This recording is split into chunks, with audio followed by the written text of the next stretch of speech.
Andrés Ramírez, se mató trabajando en Houston durante 5 años.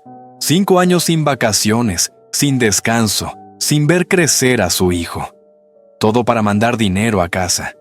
Todo para que sus padres estuvieran bien. Pero mientras él sudaba en tierras extranjeras convencido de que sus padres vivían con dignidad. Don Ernesto y doña Carmen, en un pueblito de Michoacán, dividían un pedazo de pan entre los dos, y le decían a su nieto: «Nosotros no tenemos hambre, mi niño. ¿Cómo es posible que un hijo mande millones y sus padres pasen hambre?». Esta es la historia de cómo un niño de 9 años, con un teléfono viejo y 9 segundos de video, descubrió la verdad que los adultos no se atrevieron a decir. Cuánto sacrificaron por sus hijos y cuánto recibieron a cambio. Comenten, vale la pena, si creen que el sacrificio siempre tiene recompensa, o, no sé, si ya no están seguros. Lo que esta abuela aguantó en silencio me rompió el corazón. Esta es la historia de don Ernesto y doña Carmen, y del niño de 9 años que cambió todo. El frío de la mañana entraba por las rendijas de la ventana como si la casa no tuviera dueño. Diego Ramírez abrió los ojos y lo primero que escuchó fue el silencio del fogón. Un silencio distinto al de los domingos, cuando su abuela cantaba mientras servía el atole. Este silencio era diferente. Era el silencio de cuando no hay nada que cocinar. Se levantó descalzo sobre el piso de cemento frío y caminó hasta la cocina. Doña Carmen estaba de espaldas, hirviendo agua en la olla más pequeña de la casa. No había café, no había masa para tortillas, solo agua y el vapor que subía lento hacia el techo manchado de humedad. «Abuela, ¿qué hay de desayunar?», preguntó Diego frotándose los ojos. La anciana se volteó con una sonrisa que había aprendido a fabricar con los años. «Hay pan, mi niño. Siéntate». Era un bolillo de ayer, duro como piedra, partido en 3 pedazos desiguales sobre la mesa de madera rayada. Diego miró los pedazos. El más grande era claramente para él. Los otros 2, pequeños como monedas, eran para sus abuelos. «Abuela, ¿eso es todo lo que hay? Para ti hay más, mi niño». «Los viejitos no necesitamos tanto», respondió Carmen sin mirarlo a los ojos, ocupada de repente en limpiar algo inexistente sobre la estufa. Don Ernesto entró desde el patio con las manos sucias de tierra, se sentó despacio en su silla de siempre y tomó su pedazo de pan sin decir nada. Diego lo observó morder el bolillo con cuidado, como si quisiera hacerlo durar el mayor tiempo posible. Algo en ese gesto le apretó el pecho al niño, aunque no supo ponerle nombre. «Abuela», dijo Diego después de un momento, «¿cuándo llega el dinero de papá?». La taza que Carmen tenía en la mano golpeó contra la orilla de la mesa. El agua caliente salpicó el mantel bordado que llevaba años en ese mismo lugar. La anciana no dijo nada por 3 segundos completos. 3 segundos que para Diego fueron eternos. «Pronto, mi cielo». «Pronto», murmuró finalmente, con la voz apenas audible. «El dinero llega con el tío Roberto, y él nos ayuda», añadió don Ernesto, sin levantar la vista del pan. «Ándale, Diego, ya se te hace tarde para la escuela». Diego miró a su abuelo, luego miró a su abuela. Ninguno de los dos lo estaba mirando a él. Esa tarde, desde la escuela, Diego intentó llamarle a su papá como hacía cada semana. La pantalla mostró la cara de Camila, la esposa de Andrés, con una sonrisa perfecta y un fondo de sala que parecía sacado de una revista. «Tu papá está en una junta, Diego». «Llama mañana», dijo ella, y colgó antes de que el niño pudiera responder. Por un momento, Diego se quedó mirando la pantalla negra del teléfono. Detrás de Camila había visto, aunque fuera un segundo, un sillón enorme, una televisión del tamaño de media pared y flores frescas sobre una mesa de vidrio. Luego miró la cocina de su abuela, la olla pequeña, el mantel bordado con la mancha de agua, los 3 pedazos de pan. No entendía muchas cosas todavía, pero entendía que algo no estaba bien. Esa tarde, una camioneta nueva levantó polvo frente a la casa, y Diego, sin saber por qué, Sintió que algo en su estómago se apretaba cada vez que el hombre que bajó de ella sonreía. La camioneta era nueva, tan nueva que todavía tenía el plástico protector en los asientos, visible desde la ventana cuando Roberto bajó y abrió la puerta trasera para sacar una bolsa de plástico. Diego la reconoció desde lejos. Era la tienda de abarrotes del centro del pueblo. Las bolsas de ahí costaban 20 pesos.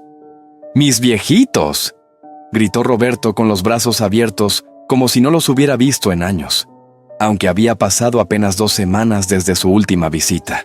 Don Ernesto salió al patio con paso lento. Doña Carmen se limpió las manos en el delantal antes de salir. Los dos sonrieron. Diego observó esas sonrisas y pensó que se parecían a la sonrisa que él ponía cuando le preguntaban si había hecho la tarea y no la había hecho. Roberto entró a la casa, llenó el espacio pequeño con su voz grande. Dejó la bolsa sobre la mesa. Adentro había 2 paquetes de galletas, un refresco de 2 litros y un dulce de cajeta envuelto en celofán. Diego contó mentalmente. No llegaba ni a 50 pesos. Roberto traía puestos unos zapatos que Diego había visto en el aparador de una tienda de la ciudad. Costaban más de 2,000. ¿Cómo están? ¿Cómo están?, preguntó Roberto sentándose en la silla buena, la que normalmente era de don Ernesto. Pues ahí vamos, respondió el abuelo, sentándose en la silla de madera quebrada sin decir nada al respecto. Diego se quedó parado en el umbral de la puerta, mirando. Después de un rato, cuando doña Carmen fue a la cocina a calentar agua para el té, don Ernesto bajó la voz y preguntó lo que Diego sabía que iba a preguntar. Roberto, ¿y lo de este mes? El tío suspiró como si le hubieran pedido algo muy complicado. Ay, tío, es que el banco ahorita está muy revuelto. El tipo de cambio bajó muchísimo. Y Andrés tuvo unos gastos de la obra que no esperaba. Pero la próxima semana, se los juro, la próxima semana cae todo. Don Ernesto asintió despacio. Diego apretó el marco de la puerta con los dedos. Fue entonces cuando el teléfono de Roberto vibró sobre la mesa. La pantalla se iluminó por un segundo, el tiempo suficiente para que Diego, desde donde estaba, leyera el nombre. Andrés. Roberto lo vio antes que nadie. Con un movimiento rápido, casi natural, puso el teléfono boca abajo sobre la mesa. Un cliente dijo sin que nadie le hubiera preguntado. ¿No es importante? Diego no dijo nada, pero no apartó los ojos de ese teléfono en todo el tiempo que Roberto estuvo sentado ahí. 20 minutos después, el tío se levantó, dio besos y abrazos.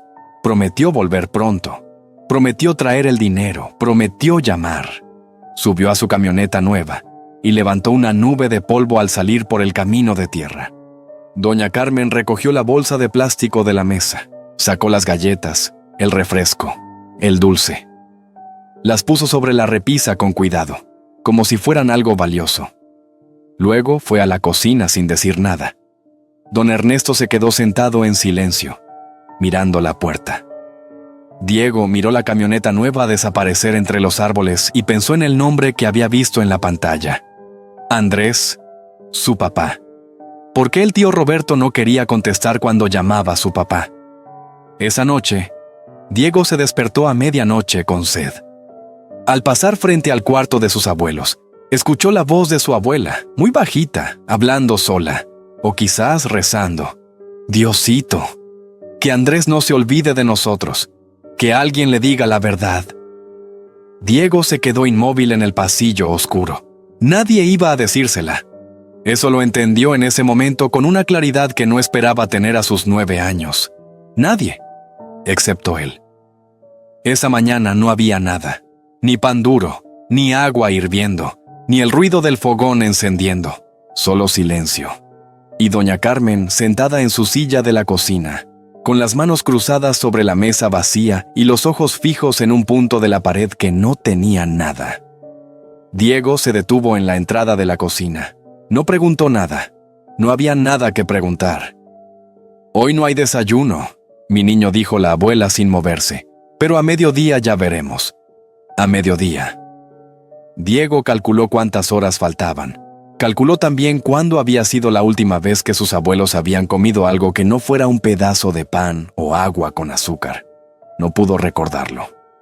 Don Ernesto salió al patio trasero como cada mañana, con su sombrero de palma y sus manos que todavía querían ser útiles, aunque el cuerpo ya no acompañara. Diego lo vio desde la ventana, regando las macetas con una jarra que apenas tenía agua. Fue entonces cuando el abuelo se detuvo. Primero soltó la jarra, luego sus rodillas doblaron hacia adelante, despacio, como si alguien le hubiera quitado los huesos de las piernas, y cayó sobre la tierra del patio con un golpe sordo que Diego escuchó desde adentro, como si lo hubiera recibido él mismo en el pecho. «Abuelo». Doña Carmen gritó algo que Diego no entendió. Los dos corrieron al patio. Don Ernesto estaba en el suelo, con los ojos entreabiertos y la respiración corta, la piel del color del papel viejo. Diego no pensó.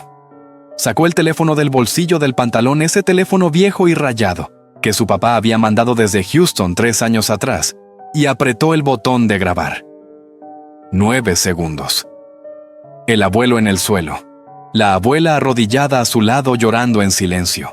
La pared descarapelada de la casa al fondo. La jarra de agua tirada sobre la tierra. 9 segundos que lo mostraban todo. El médico del pueblo llegó 20 minutos después. Revisó a don Ernesto con cara seria y habló en voz baja con doña Carmen mientras Diego esperaba en el pasillo del pequeño centro de salud, con el teléfono apretado entre las manos.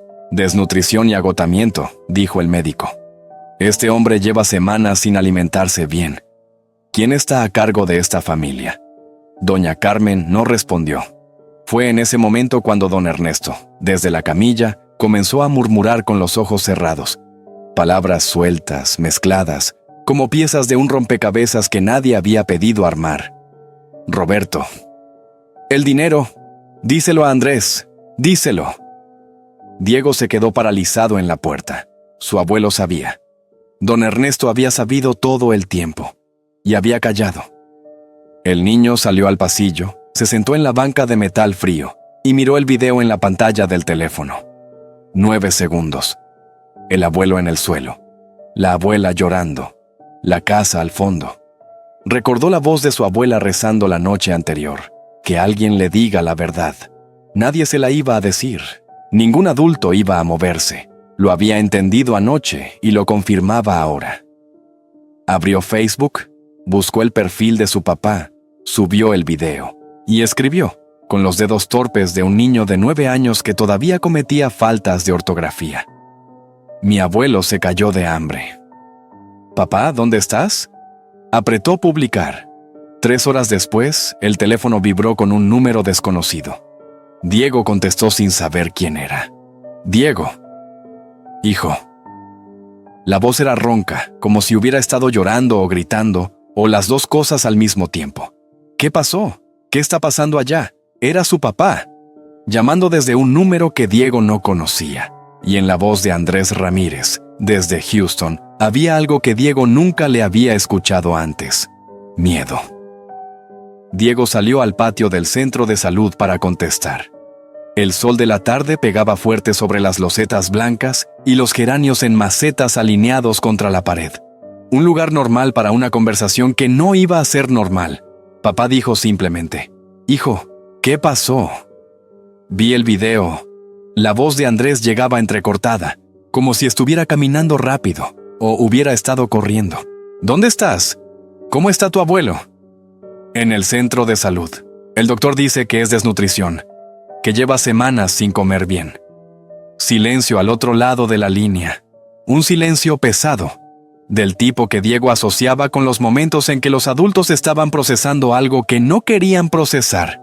«¿Semanas?», repitió Andrés con la voz cambiada. «Papá, ¿puedo contarte algo? Dime todo, hijo. Todo». Y Diego le contó, sin rodeos, sin suavizar nada, con la precisión extraña que tienen los niños cuando deciden hablar de verdad. Le contó del bolillo partido en 3 pedazos, de las mañanas sin fogón encendido, de las respuestas esquivas cuando preguntaba por el dinero, del tío Roberto llegando con su camioneta nueva y su bolsa de 20 pesos, del nombre en la pantalla del teléfono, lateado boca abajo sobre la mesa. Andrés escuchaba sin interrumpir. Diego podía escuchar su respiración volverse más lenta, más pesada, como la de alguien que está cargando algo cada vez más grande. Hijo, dijo Andrés cuando Diego terminó, escúchame bien, yo mando dinero cada mes. $3,000. Cada mes, sin falta, desde hace 5 años. Diego se quedó inmóvil junto a los geranios. $3,000 cada mes. Durante 5 años.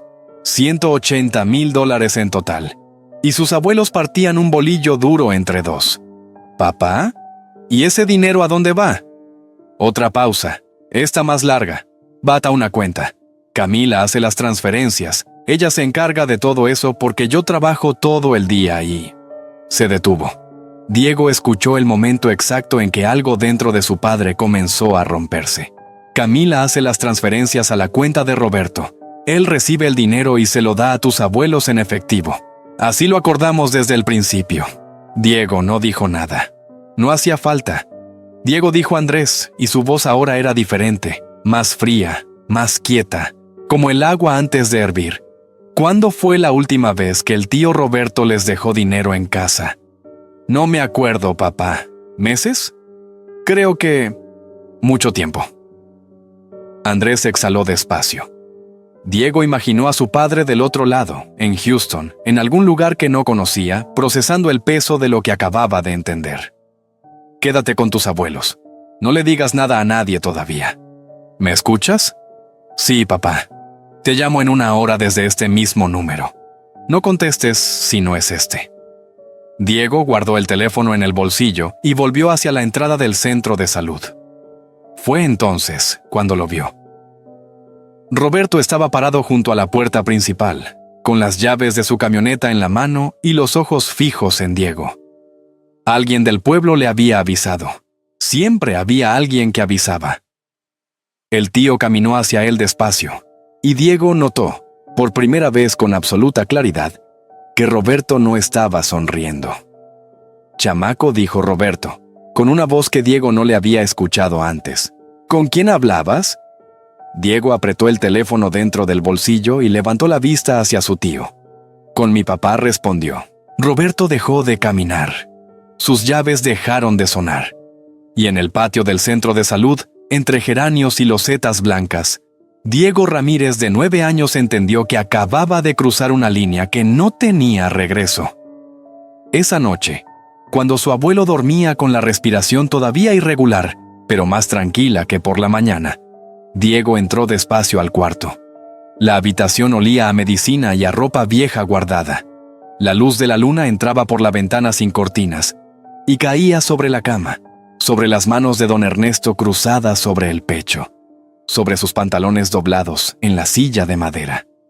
Fue entonces cuando Diego vio la llave, pequeña, de metal oscuro, colgada de un cordón de cuero que su abuelo siempre llevaba al cuello. En el centro de salud, cuando lo acostaron, el cordón se había resbalado fuera de la camisa y quedado sobre la almohada. Su abuela lo había traído a casa junto con las demás pertenencias del abuelo, sin pensarlo 2 veces. Diego conocía esa llave. La había visto toda su vida sin saber para qué servía. Se acercó al ropero viejo que ocupaba toda una pared del cuarto.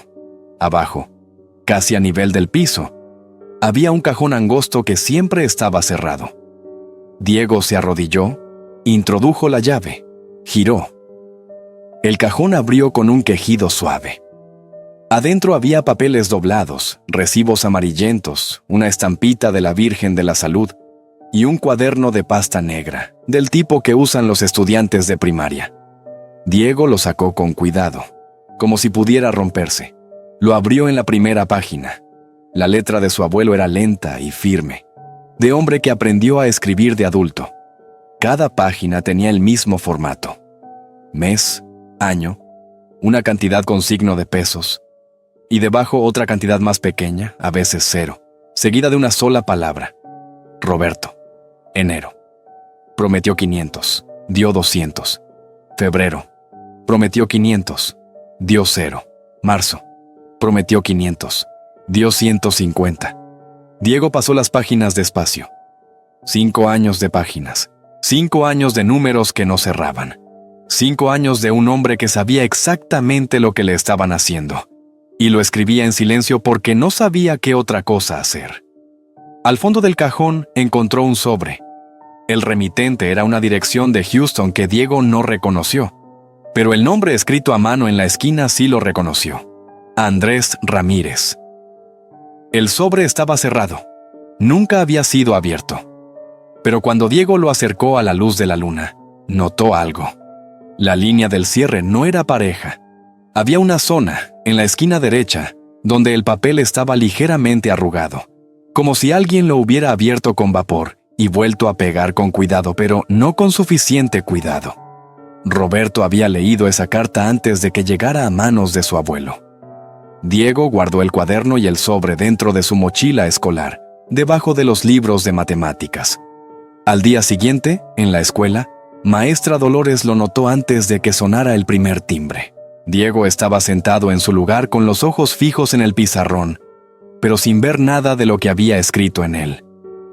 «Diego, quédate después de clases», dijo ella simplemente, sin hacer preguntas delante de los demás. Cuando el salón quedó vacío, Diego abrió la mochila y puso el cuaderno negro sobre el escritorio de la maestra. Ella lo leyó en silencio durante 5 minutos completos.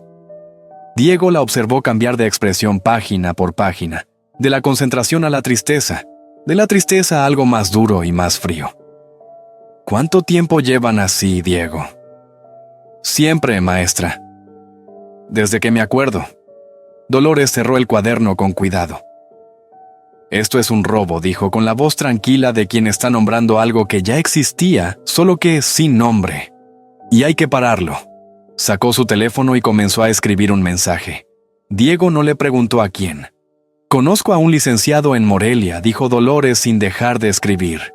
«Lleva años trabajando casos así. Mañana le mando fotos de cada página de este cuaderno. Y necesito que le pidas a tu papá que nos mande el historial de sus transferencias bancarias. ¿Crees que puede hacer eso?» «Sí», respondió Diego sin dudar. Salió de la escuela con la mochila bien cargada al hombro y el cuaderno negro adentro como si fuera el objeto más valioso que había tocado en su vida. ¿Qué lo era? Frente a la puerta de la escuela, una camioneta estaba estacionada con el motor encendido. Diego reconoció las placas antes de ver la cara del conductor. El tío Roberto bajó la ventana despacio. «Necesitamos hablar», chamaco dijo. «Tú y yo solos». Esta vez, no había ninguna sonrisa. Roberto no se bajó de la camioneta. Abrió la puerta del copiloto desde adentro y la empujó hacia Diego con un gesto que no era una invitación sino una orden. «Sube, nada más un momento». Diego no subió.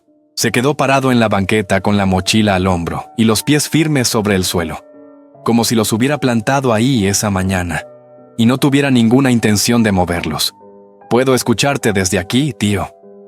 Algo cruzó por la cara de Roberto. No era enojo todavía, era algo más frío. Diego, en ese momento, metió la mano despacio al bolsillo lateral de su mochila y buscó el teléfono con los dedos. Lo encontró. Sin mirarlo, sin sacarlo, presionó el botón de grabar. «Mira, chamaco», dijo Roberto, bajando la voz hasta volverla casi amigable. «Entiendo que estás asustado por tu abuelo. Yo también lo estoy. Pero lo que hiciste con ese video fue un error. La gente habla, se malentienden las cosas. Y tú eres un niño.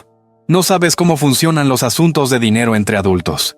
«¿Cuánto dinero manda mi papá cada mes, tío?» Roberto parpadeó. «Eso depende del tipo de cambio, de las comisiones del banco», comenzó. «Mi papá me dijo que son $3,000.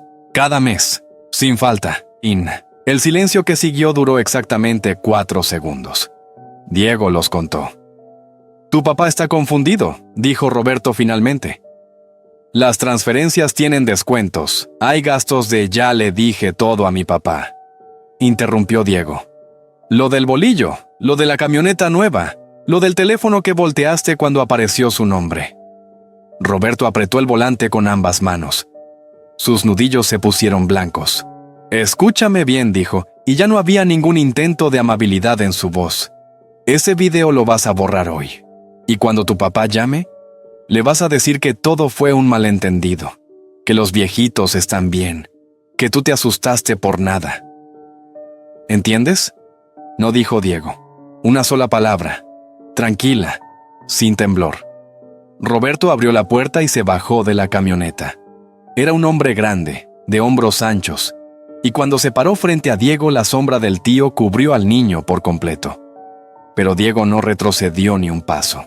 «Te voy a comprar esa bicicleta que querías», dijo Roberto, cambiando el tono de golpe. «Y unos tenis nuevos. Lo que quieras. Pero necesito que seas inteligente aquí. No quiero nada, tío». «Si sigues con esto», dijo Roberto, inclinándose levemente hacia adelante, «vas a destruir a esta familia. ¿Eso es lo que quieres? ¿Que tu papá pelee con su hermano? ¿Que todos se odien por culpa tuya?»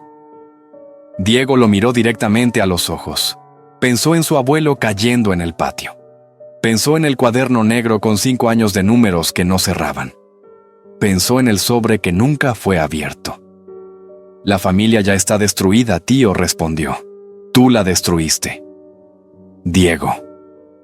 La voz vino desde la puerta de la escuela. Maestra Dolores estaba parada en el umbral con los brazos cruzados y una expresión que Diego le había visto solo una vez, cuando un padre de familia había llegado borracho a buscar a su hijo al salón. Caminó hasta donde estaban los dos y se colocó junto a Diego sin apartar los ojos de Roberto. «El niño viene conmigo, señor», dijo con una calma que era más amenazante que cualquier grito. «Y si usted lo molesta otra vez, yo personalmente llamo a las autoridades. Hoy mismo». Roberto los miró a los dos. Luego miró la escuela, las ventanas, los niños que todavía no se habían ido a casa y que observaban desde lejos, sin entender bien qué estaba pasando. Subió a su camioneta sin decir nada más. El motor encendió. Las llantas levantaron polvo. Diego sacó el teléfono del bolsillo de la mochila y detuvo la grabación. «¿Grabaste todo?», preguntó Dolores en voz baja, mirando el teléfono. Sin querer respondió Diego. «Pero sí». La maestra asintió despacio, con esa expresión de quien acaba de ver algo que cambia el peso de una situación entera. Esa noche, Andrés llamó desde el mismo número desconocido. Su voz ya no temblaba. Era tranquila, casi quieta, como el cielo antes de que llegue una tormenta que ya no tiene caso intentar detener. «Diego, escúchame. Mañana voy a hablar con Camila, y necesito que tú me ayudes a confirmar algo muy importante». Andrés Ramírez llegó a su casa en Houston a las 7 de la noche. Estacionó el carro, se quedó sentado adentro 5 minutos mirando las luces encendidas de la sala, y luego entró. Camila estaba en la cocina preparando la cena. Música tranquila en el radio, el olor a guiso, la televisión encendida en el cuarto sin que nadie la viera. Una noche normal. Andrés observó todo eso desde la entrada y pensó que hacía cuánto tiempo él había creído que una noche normal era suficiente. «Ya llegaste», dijo Camila sin voltear. «La cena está en 10 minutos». Andrés puso sobre la isla de la cocina su teléfono con la pantalla hacia arriba. En ella había una captura de pantalla del historial bancario. 180 transferencias en 60 meses, cada una de $3,000, todas dirigidas a la misma cuenta. La cuenta de Roberto.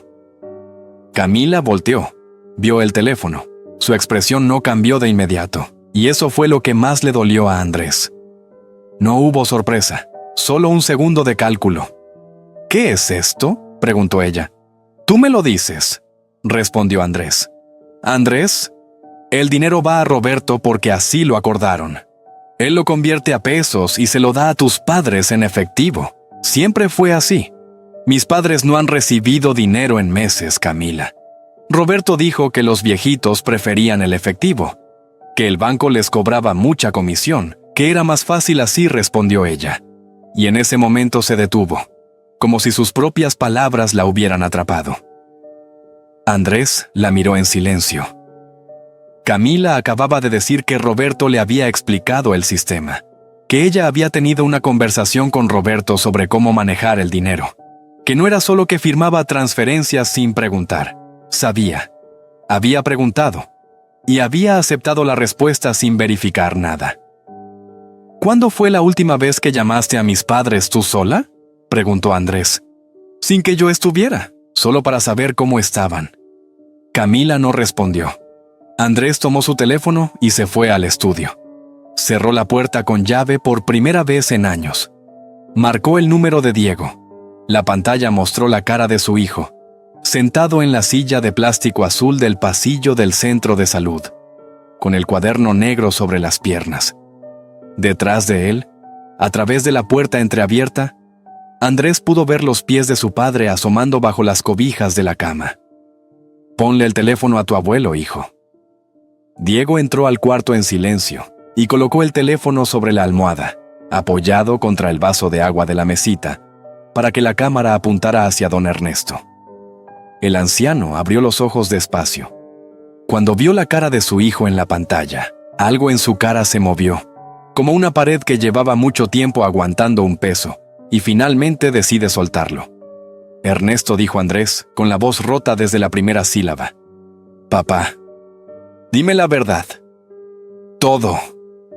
Don Ernesto cerró los ojos un momento. Cuando los abrió, su voz era lenta pero firme.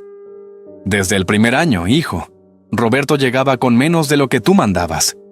Al principio pensé que era el banco, como él decía, pero luego vi que llegaba con camioneta nueva, con ropa nueva, y entendí.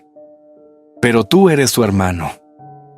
Yo no quería que pelearan. No quería ser yo quien papá interrumpió a Andrés, y su voz se quebró en esa sola palabra. «Perdóname, hijo. Debí habértelo dicho desde el principio. Tu mamá y yo no queríamos causarte más problemas de los que ya tenías allá». Andrés no respondió por varios segundos. Diego, desde la puerta del cuarto, vio a su padre en la pantalla pequeña del teléfono llevarse una mano a la cara. Del otro lado de la puerta del estudio, en Houston, Camila escuchaba pegada a la madera. 5 minutos después de que Andrés colgó, el teléfono de Roberto recibió un mensaje. A medianoche, Diego escuchó pasos afuera de la casa. Lentos, cuidadosos, del tipo que hace quien no quiere ser escuchado. Luego, el sonido inconfundible de una llave siendo introducida en una cerradura. Diego se levantó de su colchoneta en el suelo y caminó hacia la ventana. Afuera, en la oscuridad del camino de tierra, reconoció la silueta ancha de la camioneta sin las luces encendidas. El tío Roberto había venido por el cuaderno negro. Diego no encendió la luz.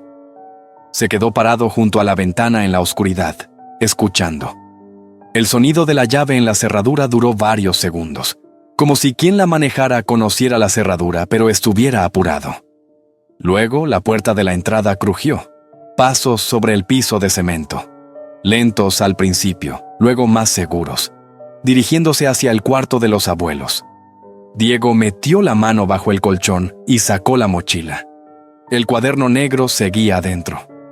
Lo había puesto ahí antes de dormir, por si acaso, sin saber exactamente por qué. Ahora lo sabía.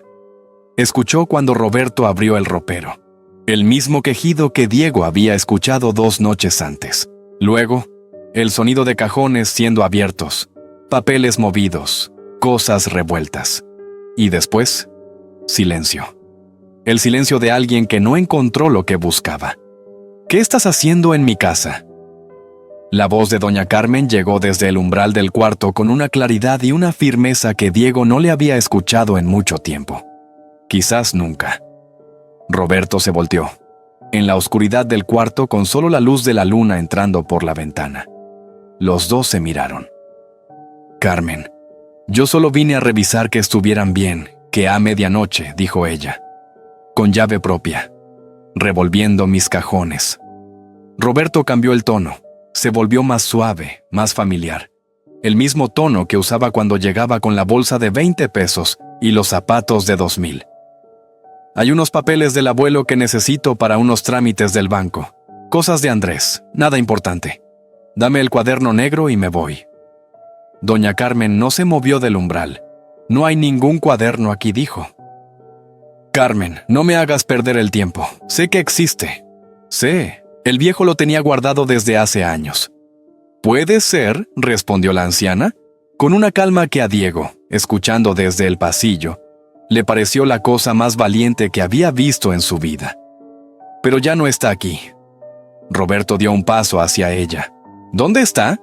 No tengo pruebas de nada, ¿verdad?», dijo Carmen, y en su voz había algo nuevo, algo que Diego tardó un momento en identificar. Era ironía, suave, precisa, devastadora.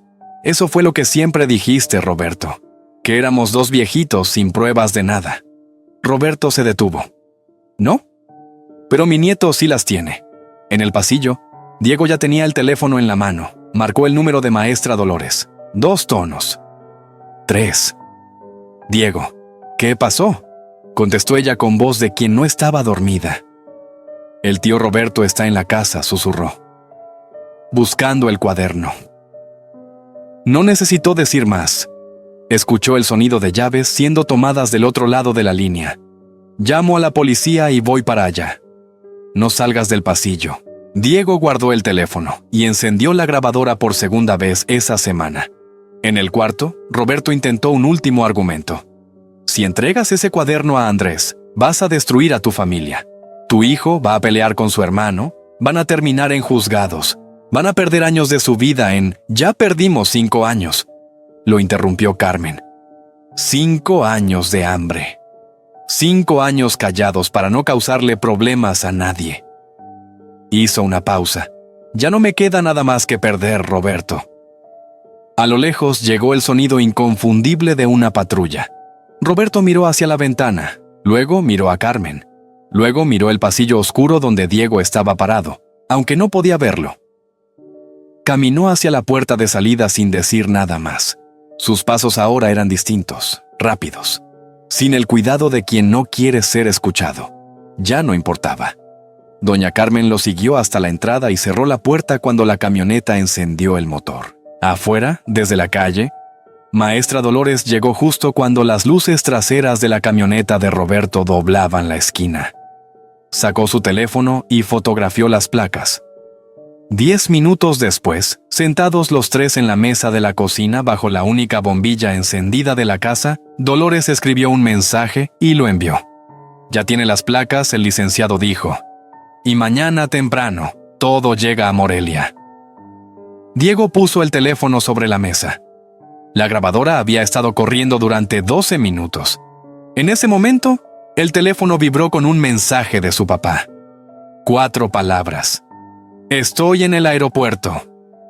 Diego estaba sentado en el escalón de la entrada cuando el taxi dobló por el camino de tierra. Lo reconoció antes de que se detuviera. No por el carro, sino por algo que no supo explicar. Una especie de certeza que le subió desde el estómago hasta la garganta. La puerta se abrió. Bajaron primero unos zapatos de trabajo, gastados en las puntas, del tipo que usa un hombre que pasa más horas de pie que sentado. Diego los había visto en las fotos de la sala toda su vida. Papá susurró y corrió. Andrés Ramírez atrapó a su hijo en el aire. Lo cargó con los 2 brazos como si Diego tuviera 3 años y no 9, y no dijo nada durante 1 minuto completo. Solo lo sostuvo. Diego sintió el olor a avión y a trabajo y a algo que no tenía nombre pero que reconoció de inmediato como el olor de su padre. Cuando Andrés entró a la casa y vio a sus padres, se detuvo en la entrada de la sala. Don Ernesto estaba sentado en su silla de siempre, más delgado que en cualquier foto que Andrés recordara. Doña Carmen tenía las manos cruzadas sobre el regazo y los ojos brillantes. Andrés caminó hacia ellos despacio y se arrodilló frente a los dos, como cuando era niño y pedía perdón por algo.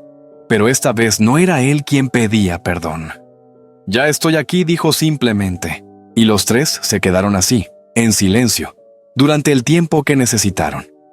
Más tarde, Diego sacó el cuaderno negro de la mochila y lo puso sobre la mesa frente a su padre.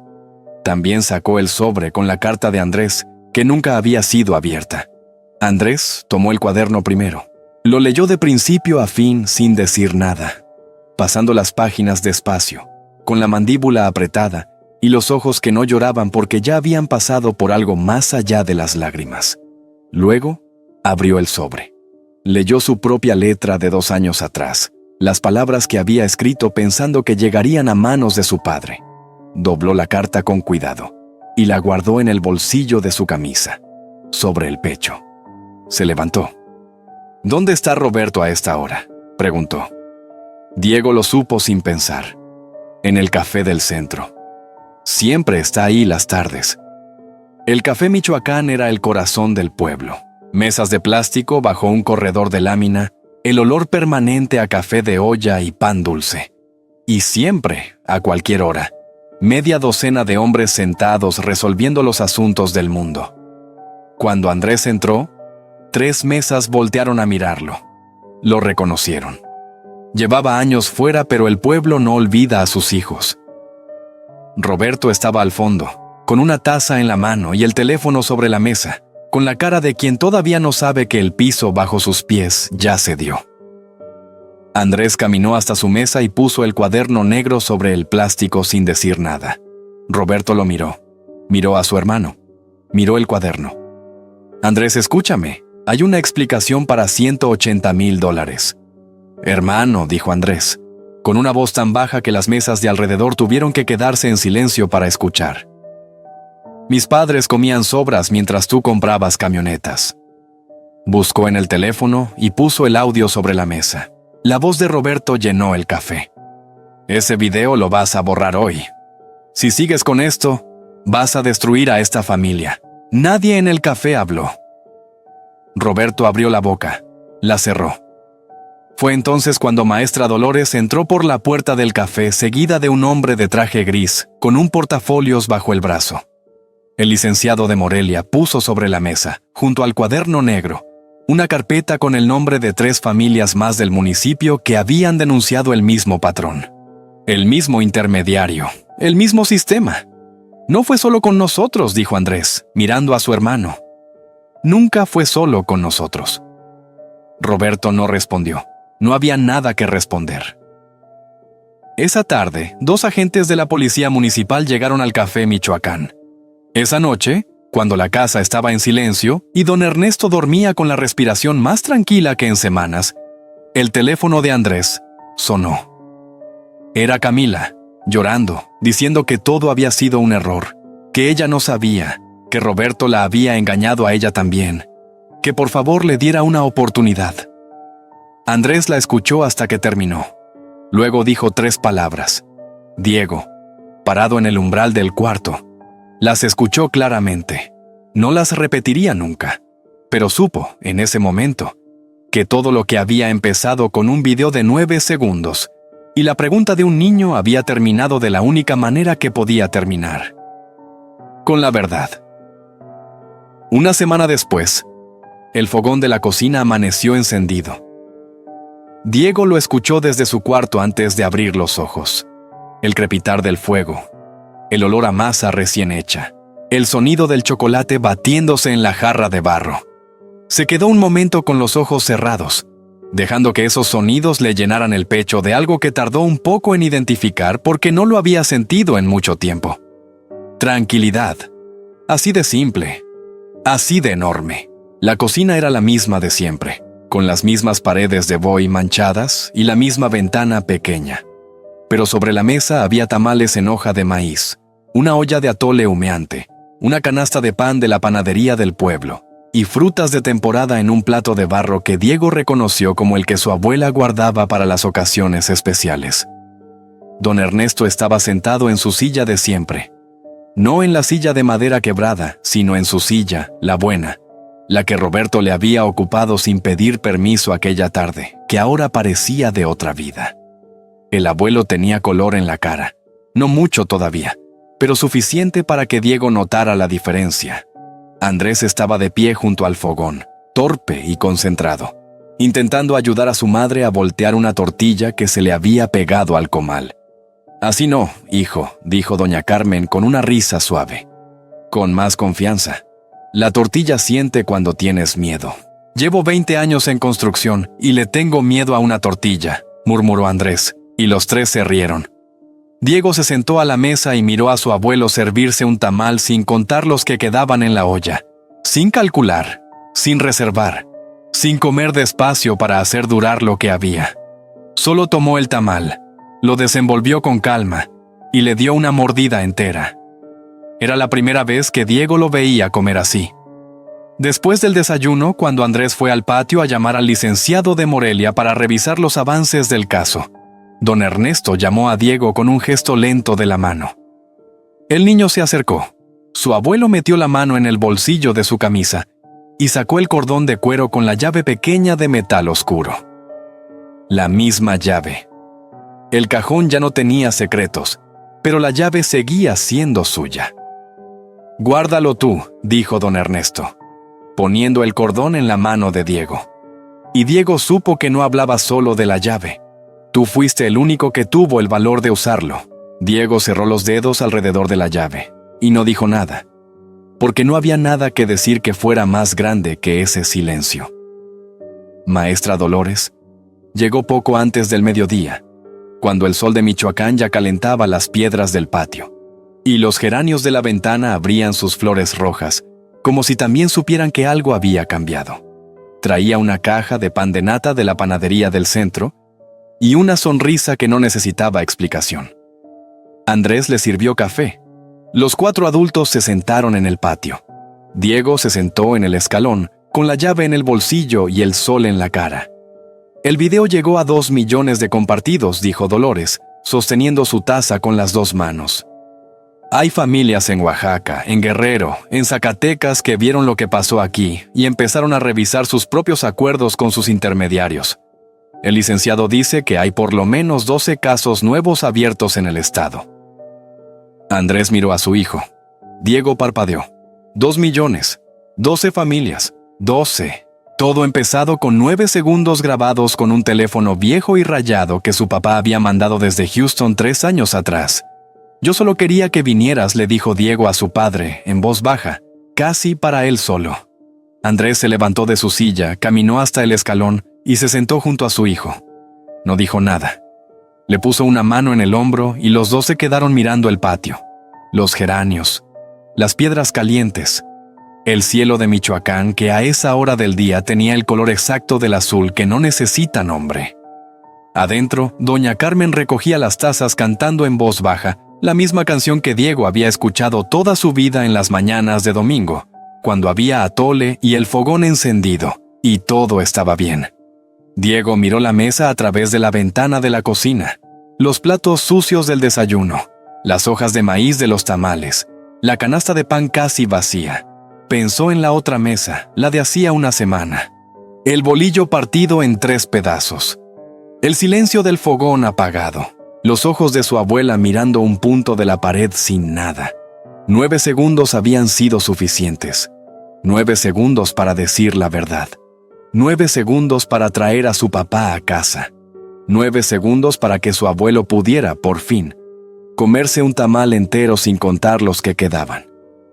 Y mientras el sol de Michoacán calentaba las piedras del patio, y su abuela cantaba adentro, y su padre tenía la mano sobre su hombro, Diego Ramírez, de 9 años, cerró los ojos un momento. Y supo que estaba en casa. Esta historia me enseñó 3 cosas que no aprendí en ningún libro.